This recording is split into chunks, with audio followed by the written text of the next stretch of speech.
Bueno, de lo que se trata ahora y de lo que se ha tratado siempre es del intento de los Estados Unidos y de sus aliados de derrocar a la revolución cubana. Y lo que ha ocurrido con esta operación de guerra no convencional prolongada contra Cuba marcha por esos derroteros. ¿Cuál es nuestro derecho legítimo a defendernos, a defender a la revolución, a defender a nuestro sistema? ¿Qué dicen y cómo se aplican nuestras leyes? Sobre eso quisiera que la fiscal Ana María pues, nos hablara en esta mesa redonda. ¿Cuáles son los instrumentos de defensa que tiene el país ante estos intentos de derrocar a la revolución y de cambiar el régimen, como llaman en su teoría el imperio, a estas operaciones? Buenas noches y en nombre de la Fiscalía General de la República, pues agradecemos la oportunidad de estar en este espacio de reflexión en el que hemos tenido el privilegio de ser antecedidos por expertos que han colocado muy bien, además de los materiales que se han expuesto, que han colocado muy bien a los compañeros que nos están escuchando o viendo la mesa en cuanto trasfondo real, concreto, intencional totalmente, tienen todos los hechos, actos y sucesos que hemos padecido en los últimos tiempos. Cuba tiene todo el derecho del mundo a defenderse, como lo hacen todos los estados. Todos los estados defienden su orden, ese pacto social que mediante las constituciones han aprobado, ese sistema político, económico y social en los marcos, con los estándares, con los sistemas normativos que han determinado. Cuba es un estado de derecho y justicia social. Nosotros en el año 2019 proclamamos la Constitución y nuestra Constitución además tiene un contenido realmente novedoso, moderno, trabajado con mucha profundidad. Y dentro de del marco del Estado de Derecho y Justicia Social, el país tiene un propósito, el pueblo tiene un propósito de defender lo que con tanto sacrificio nos ha costado. Porque a la revolución que estamos hoy, 2022, no llegamos por obra y gracia de nada en particular. Ha sido el esfuerzo, el sacrificio de generaciones de cubanos desde las guerras de independencia. Y de esa memoria histórica que, como muy bien han explicado los compañeros, se intenta borrar totalmente, reprogramando a nuestro pueblo, quitándole esa memoria histórica para introducirle otro contenido, para explicarlo de una manera sencilla. El Estado cubano tiene fines. La Constitución establece cuáles son los fines del Estado. Y entre otros queremos mencionar el fin que persigue de proteger la soberanía de nuestro país, proteger el orden de nuestro país. Y el Estado es responsable de que esos fines se cumplan. Por eso tiene que defenderse. Y es importante también que mencionemos lo relativo a la visión que tiene la Constitución sobre cuáles son los fundamentos en los que Cuba basa las relaciones internacionales.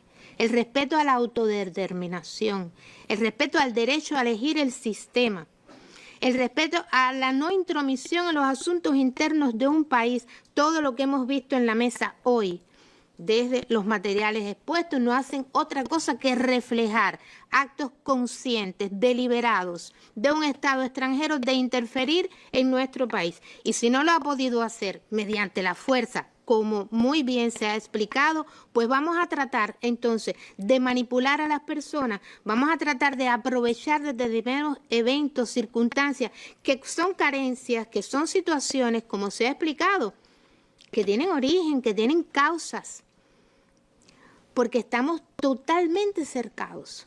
Y si no basta ya el bloqueo que tantas veces ha sido denunciado, vamos a utilizar otros medios y fines que sirvan a este propósito. Es vergonzoso realmente cuando usted escucha estos materiales de personas públicas en otro estado que sin sonrojarse para nada hacen llamados de esta naturaleza a la violencia, a incendiar, a crear, a poner obstáculos en las calles. Entonces, nuestro país tiene derecho a defenderse y se va a defender, porque lo que nunca podrá ocurrir en nuestro país es que nos quemen viva una persona en las calles.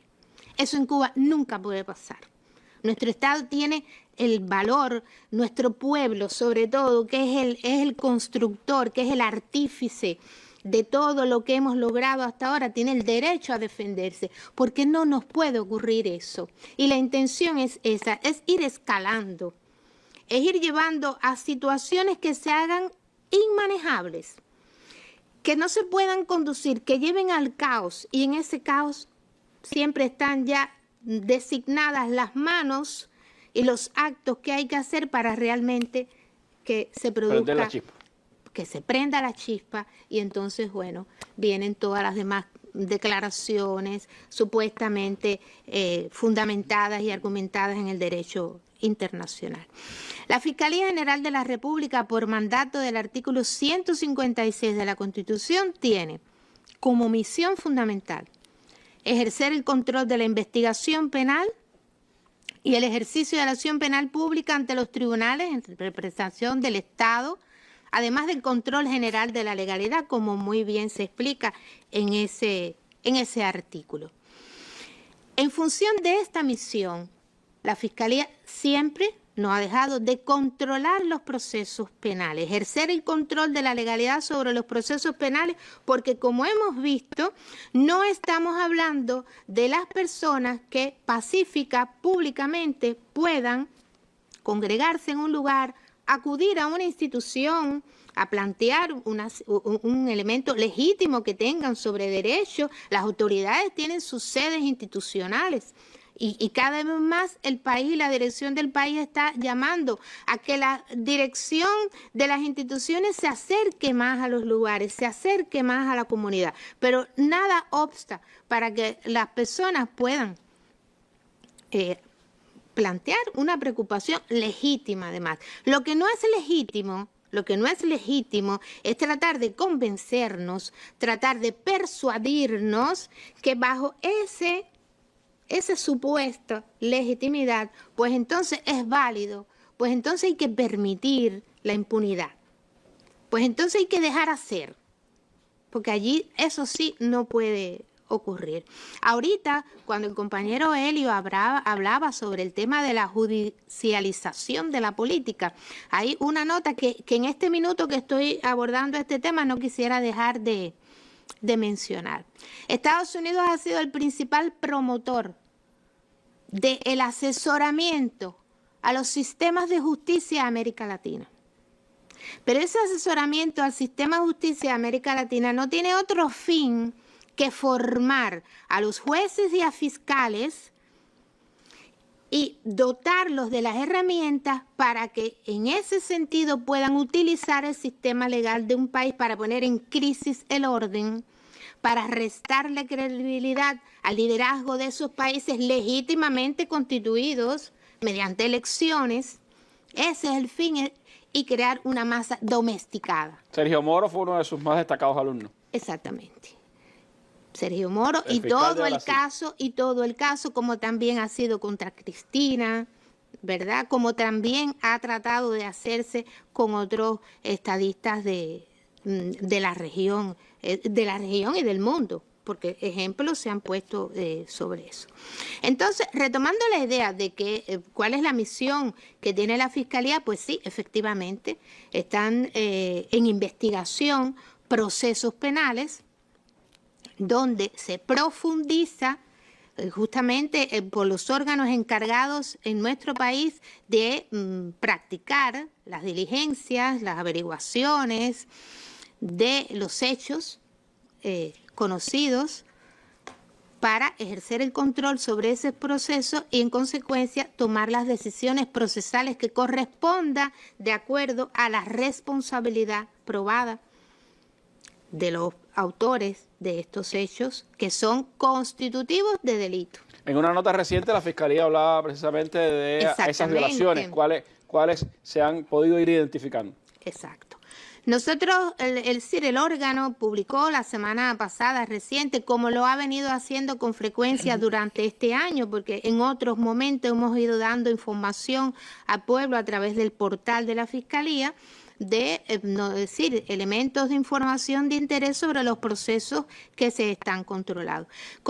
Y justamente, reitero, la semana pasada hubo una nota a propósito de estos procesos penales, donde lo que se investiga son conductas típicas, es decir, actos típicos delictivos, es decir, hechos, actos que son constitutivos de delito, como puede ser este tema de incendiar instalaciones.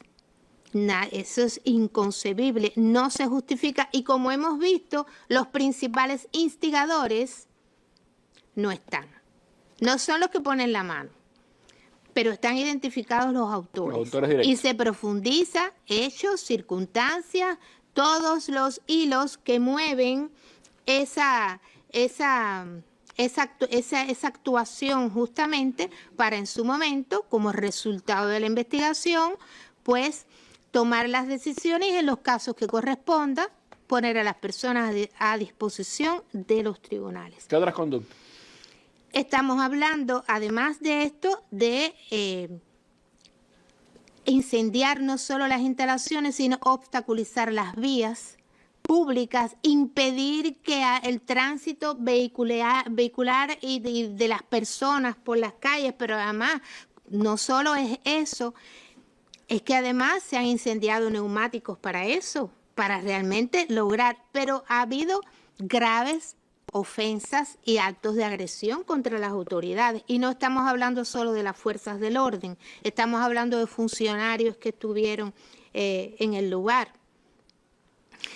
Ahorita se mencionaba el tema de la participación de menores y mujeres y queremos hacer, es decir, una acotación sobre este tema.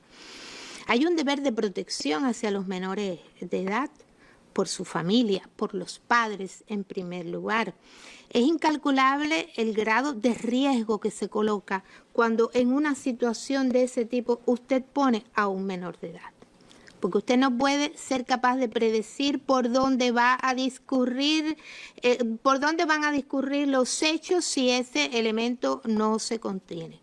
Eso no tiene nada que ver con nuestro país, donde los niños realmente están colocados en una situación de privilegio en la protección, donde el niño va a la escuela y no tiene que usar ni mochilas ni chalecos para ir a la escuela porque haya armas de fuego en la calle y haya peligro de ataques a escuelas o haya peligro de que los niños sean víctimas de un hecho de esta naturaleza.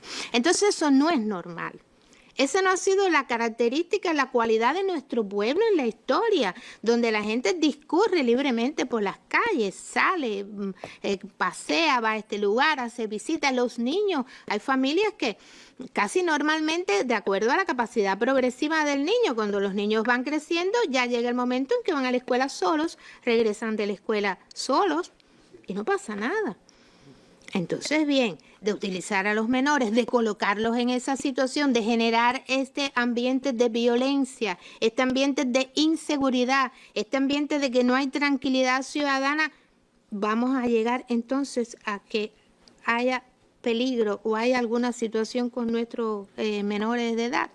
Nosotros tenemos, actualmente nuestro Código Penal tiene respuesta desde el orden de los delitos que en él están tipificados para perfectamente concluida la investigación, tomar las decisiones y presentar a los autores a los tribunales. Pero queremos llamar la atención y quizás sería útil en otro momento, en otro espacio, poder profundizar un poquito en ello, que es que el 1 de diciembre entra en vigor el nuevo Código Penal.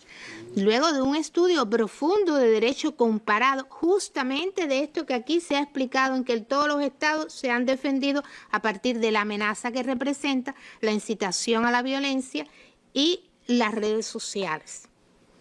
Entonces sería interesante pues poder en otros espacios abordar cómo se ha construido, cómo ha habido, digamos, la integración de otras normas que teníamos para tener un código penal moderno, sólido y que como siempre ha sido desde su conceptualización, pues el Estado y la sociedad y la ciudadanía pudiera defenderse. En ese camino la Fiscalía, dentro del marco de la legalidad, cumpliendo su misión constitucional, continuará defendiendo al Estado y a los intereses de todos los ciudadanos de nuestro país. No se admitirá la violencia, no se admitirá el intento de utilizar el malestar social que pueda haber ciertamente en determinadas condiciones para generar un estallido social que lleve al derrocamiento de la revolución y al cambio del régimen que nosotros decidimos darnos, que es la revolución socialista respaldada por la Constitución del país. Como decía el presidente Díaz-Canel, primer secretario del partido, precisamente después de los acontecimientos del 11 de julio, cuando un pueblo ha llegado tan lejos en la realización de sus sueños y en la conquista de derechos que para medio planeta son una quimera, no lo detiene ni la violencia ni el miedo. Y frente a eso, la actuación, por supuesto, de la revolución, la actuación de las fuerzas de la revolución, también con el compromiso, como él decía, de la necesaria autocrítica, de la rectificación, de la revisión profunda de los métodos y los estilos de trabajo y de la búsqueda siempre de esa justicia para todos, por la que la revolución desde Céspedes hasta ahora ha trabajado y ha luchado incansablemente. Gracias a ustedes por habernos acompañado en esta sesión, en esta mirada con profundidad a la guerra no convencional, a sus métodos y estilos aplicados contra Cuba, a cómo sigue estando presente en el actuar de las fuerzas de la contrarrevolución contra nuestro país y de cómo se intenta pues aprovechar cualquier escenario para prender el fuego, para provocar, para buscar lo que no han podido durante estos más de 60 años.